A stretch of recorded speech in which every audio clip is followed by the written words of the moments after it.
میدان کربلا میں کرامات کا ظہور۔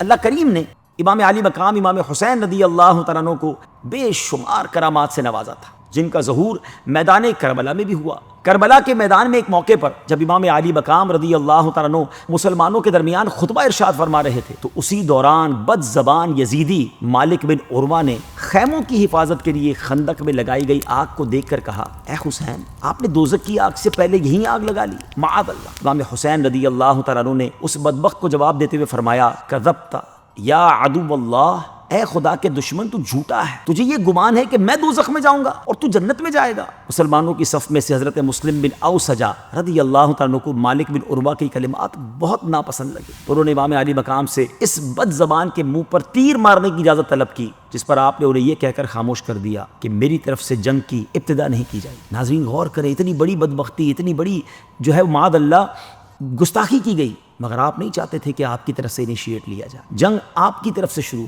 یہ کہہ کر اب حضرت امام علی مقام نے بارگاہ الہی میں اپنے ہاتھ پھیلائے اور عرض کیا کہ یا رب، عذاب نار سے قبل سے دنیا میں آتشی عذاب میں مبتلا فرما۔ حضرت امام حسین کا بھی یہ کہنا تھا کہ اس بدبخت کے گھوڑے کا پاؤں ایک سوراخ میں گیا، جس کی وجہ سے وہ گھوڑے سے گر گیا اور اس کا پاؤں رکاب میں الجھ گیا، پھر گھوڑا اس کو لے کر بھاگا اور آگے جا کر آگ کی خندق میں اسے ڈال دی۔ معاذ اللہ، امام حسین پر آگ کی بات کر رہا تھا، مگر آپ کی جو دعا تھی اس کا اثر یہ ملا کہ ہاتھوں ہاتھ وہ آگ میں جا کر جل گیا۔ اس پر امام حسین نے سجدہ شکر ادا کیا اور اللہ عز و جل کی حمد و ثنا بیان کرتے ہوئے بلند آواز سے، جس سے دونوں لشکر سن سکیں، دعا فرمائی، یا اللہ، ہم تیرے حبیب علیہ الصلوۃ والسلام کے گھر والے اور ذریت یعنی اولاد ہیں، ہم پر ظلم کرنے والوں کے ساتھ انصاف فرما۔ اسی دوران دشمنوں کی صف سے ابن اشعث نامی شخص نے کہا کہ آپ کو حضور علیہ الصلوۃ والسلام سے کیا نسبت ہے؟ اس کی اس بے ادبی کی وجہ سے امام حسین کو بہت تکلیف پہنچی۔ آپ نے بارگاہ الہی میں عرض کیا، اللہ، ابن اشعث نے میرے نسب پر جرح کی ہے اور یہ مجھے تیرے پیارے حبیب علیہ الصلوۃ والسلام کا بیٹا تسلیم نہیں کرتا، یا اللہ اس بد زبان کو فوری عذاب میں گرفتار فرما۔ اس دعا کے بعد اس بے ادب کو قضائے حاجت کی ضرورت پیش آئی،